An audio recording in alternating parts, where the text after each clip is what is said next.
Geography हमारा lesson चल रहा था जल संसाधन, तो जिसमें हम कर रहे थे, हमने अब तक कर लिया था कि जल कहाँ कैसे हमें प्राप्त होता है।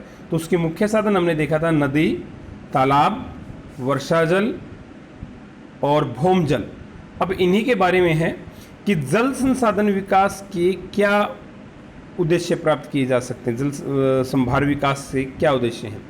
जल संभार ये शब्द है कि वर्षा के जल को एकत्रित करके जो हमारा भूमजल है उसकी आवश्यक रिसाइकलिंग की जा सके, यानी कि उसको दोबारा भंडारण किया जा सके। साथ ही अभी वर्तमान में जो हमारी जल की उपयोगिता है वहाँ इस जल का इस्तेमाल करके जल को बचाया जा सके। तो ये है हमारा जल संभार। तो जल संभार से सबसे पहले जल का संरक्षण होगा। भाई जल हमारे पास मात्रा उसकी उपयोग करने की बढ़ेगी या हमारे पास उसकी अधिक मात्रा हो जाएगी। उसके बाद है कृषि योग्य भूमि का संरक्षण। जब ये वर्षा जल या नदियों का जल बह जाता है, तेज बहाव के साथ बहता है, तो ये अपने साथ उस उर्वर अक्षमता को भी अपने साथ ले जाता है भाई, क्योंकि रेत के जो मिट्टी के जो बारीक कण हैं, उपजाऊ कण हैं, वो पानी के साथ बह के चले जाते हैं। तो इसलिए कृषि योग्य भूमि का संरक्षण भी इससे किया जाता है। अगर कहीं अधिक मात्रा में जल रुक जाता है कृषि योग्य भूमि पर, तब भी ये नुकसानदायक है। तो इसलिए इन दोनों को बचाने के लिए कृषि योग्य भूमि का संरक्षण भी हो गया और जल का संरक्षण भी हो गया। उद्यान कृषि का विकास, जो बागवानी कृषि है उसके अंदर हमें जल की अधिक आवश्यकता होती है, तो उसके विकास के लिए हम तालाब बनाते हैं, उसके पास एक तलैया बनाते हैं जिसके अंदर हम जल इकट्ठा कर लेते हैं। तो उसके विकास के लिए भी ये बहुत है। वानिकी और वनवर्धन का विकास, पर्यावरण का संरक्षण, कृषि उत्पादन में वृद्धि, परितंत्रीय ह्रास को रोकना। परितंत्रीय ह्रास क्या है कि जो हमारा पर्यावरणीय परितंत्र है, इसके अंदर जल के तेज बहाव से या जल के बेकार बह जाने से जो नुकसान होता है, उस ह्रास को कम करना, उस नुकसान को कम करना। इसी के साथ है कि भूमजल के भंडारों का पुनः भरण की कम लागत की कुछ परियोजनाएं बताइए। तो उसमें सबसे पहले आपका छत से के वर्षा जल का संग्रहण। जो हमारी छतों के ऊपर बारिश का पानी गिरता है, हम घर के अंदर एक रिसाव गड्ढा बना करके सारे जल को उसके अंदर इकट्ठा करें। उससे दो चीज़ें होती हैं, एक तो उस रिसाव गड्ढे से हमारा भूमजल स्तर बढ़ता है, भंडारण हमारा बढ़ता है। दूसरा, तत्काल में हमें वर्षा के बाद जो जल की पूर्ति होती है, आवश्यकता होती है किसी भी कार्य के लिए, तो हम वहाँ उस भंडारण से ले सकते हैं। तो इस प्रकार छतों के जल को इकट्ठा, खुदे हुए जो हमारे प्राचीन पहले के हम यूज कर रहे कुएं हैं, उनको इस प्रकार से वर्षा जल से कनेक्ट किया जाए कि वर्षा का जल उनके अंदर जाके उनका पुनर्भंडारण करे।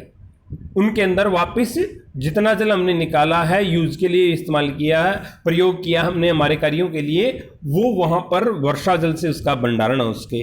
हैंडपंप का पुनर्भंडारण, रिसाव गड्ढों का निर्माण।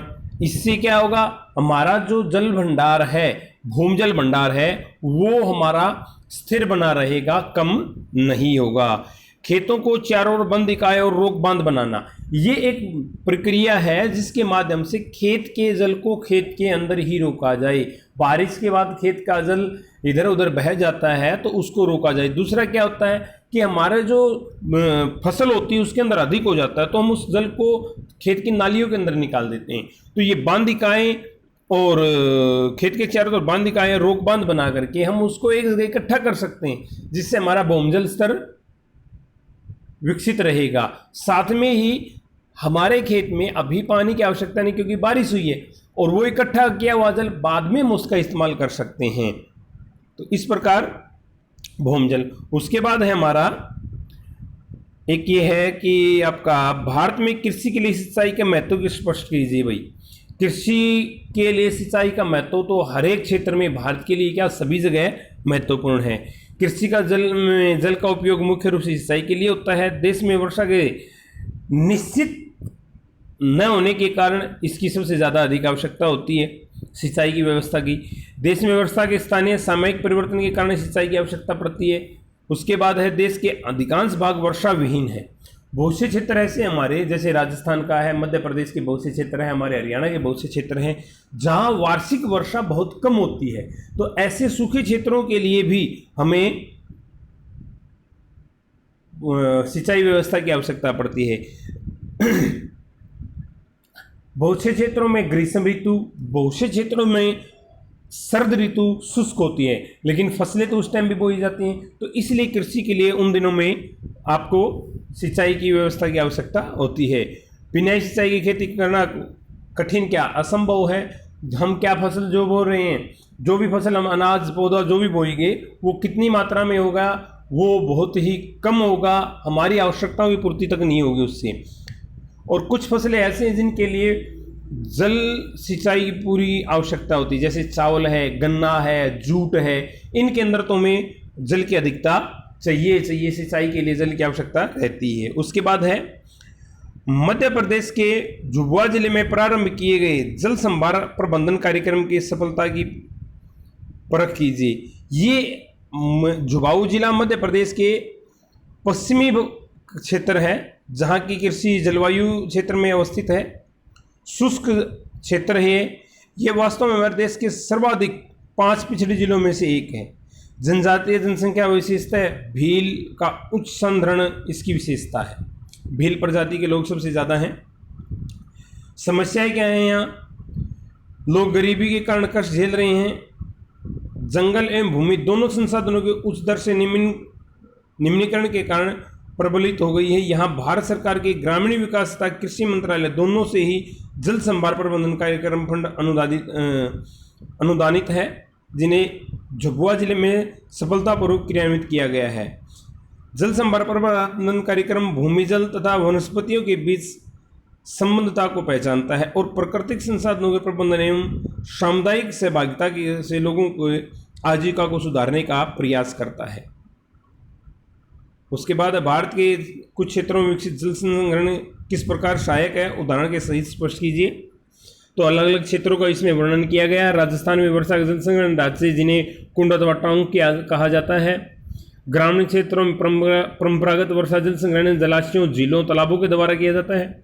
भारत में जल संसाधनों का वर्णन करें। भारत में जल संसाधन, ये क्वेश्चन हम पहले भी कर चुके हैं। भारत के विश्व में धरातलीय क्षेत्र का 2.45% जल साधनों का 4% उपलब्ध है। देश में विश्व जनसंख्या का लगभग 16% भाग है। देश में एक वर्षण में प्राप्त कुल जल की मात्रा लगभग 4000 घन मीटर है। धरातलीय जल और पुनः प्रत्योग भौम जल से 1869 घन किलोमीटर जल उपलब्ध है। ठीक है।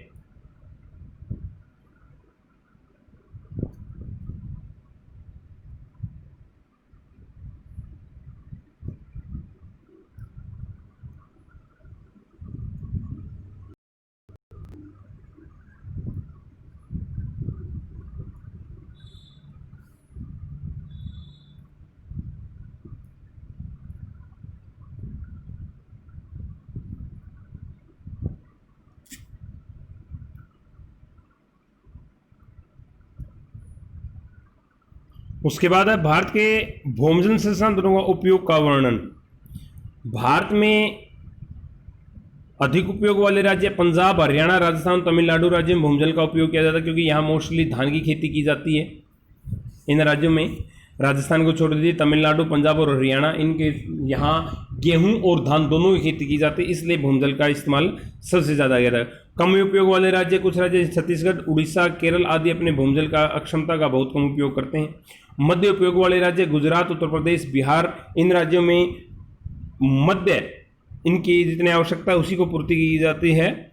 आवश्यकता तो सबकी है, लेकिन वो इसका इस्तेमाल बहुत कम करते हैं। भारत में जल के उपयोग विभिन्न क्षेत्रों का वर्णन करें। तो भारत में जल का उपयोग कृषि क्षेत्र में सबसे अधिक होता है, फसलों की सिंचाई के लिए। उसके बाद बहुउद्देशीय नदी घाटी योजनाएं, इन परियोजनाएं भाखड़ा नंगल, हीराकुंड, दामोदर घाटी, नागार्जुन सागर, इंदिरा गांधी नहर परियोजना आदि शुरू की गई। वास्तव में भारत की वर्तमान में जल की मांग सिंचाई की आवश्यकताओं के लिए अधिक है। धरातलीय और भूजल का सबसे अधिक उपयोग कृषि में होता है। इसमें धरातलीय जल का 89% और भूमजल का 92% जल का उपयोग किया जाता है। औद्योगिक सेक्टर में सतह जल का केवल 2% और भूमजल का 5% उपयोग में किया जाता है।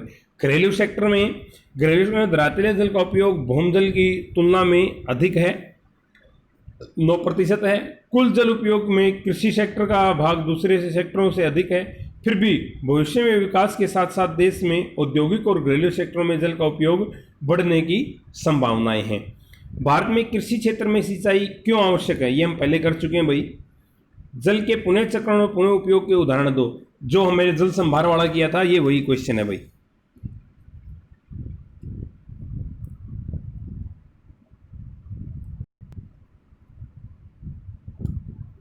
ये आपका आ गया भाई, पंजाब और हरियाणा और तमिलनाडु में सबसे अधिक भूमजल का विकास के लिए कौन से कारक उत्तरदायी हैं?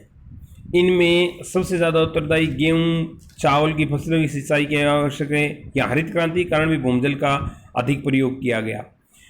जो हमारी कृषि क्षेत्र था उसके अंदर हमारी उत्पादक अक्षमता को बढ़ाने के लिए हमने सबसे ज़्यादा भूमजल का इन्हीं राज्यों में, पंजाब, हरियाणा, तमिलनाडु, इन राज्यों में भूमजल का गेहूं और चावल की खेती के लिए बहुत अधिक प्रयोग किया।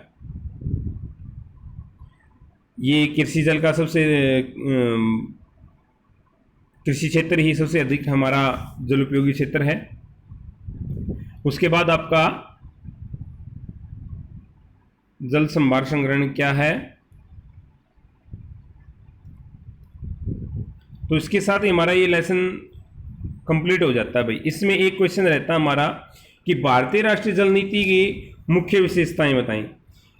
भारतीय राष्ट्रीय जल नीति 2002 जल आवंटन प्राथमिकताएं विस्तृत थी। जल था, उसके बाद सिंचाई, फिर जल शक्ति, नौकायान, औद्योगिक और अन्य उपयोग। इस नीति में जल व्यवस्था के लिए प्रगतिशील नए दृष्टिकोण निर्धारित किए गए थे। सबसे पहले सिंचाई और बहुउद्देशीय परियोजनाएं, इनमें पीने के पानी के लिए और सिंचाई के लिए नदियों पर बांध बनाना और उसके जल का प्रयोग कृषि के लिए और पेयजल के लिए करना। दूसरा था पेयजल भूजल के शोषण को सीमित और नियमित करने के लिए उपाय करने चाहिए। यहाँ क्या था कि हमने एक नीति तय की कि हमारा जो भूजल है उसका प्रयोग हम सीमित करें ताकि हमारा भूमिगत जल का भंडारण जो है वो कम न हो। उसके साथ ही सतह और भूजल दोनों की गुणवत्ता के लिए नियमित जांच की जाएगी कि उनकी गुणवत्ता में उनके साथ कोई अन्य तत्व तो नहीं मिल रहे हैं जो हमारे लिए हानिकारक हो या हमारी खेत के लिए हानिकारक, हमारी फसलों के लिए हानिकारक हो।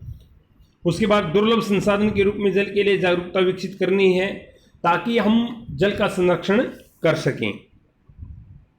तो इसके साथ हमारा ये लेसन कंप्लीट हो जाता है भाई। कल हम इसके एक्सरसाइज करेंगे। Thank you, have a nice day.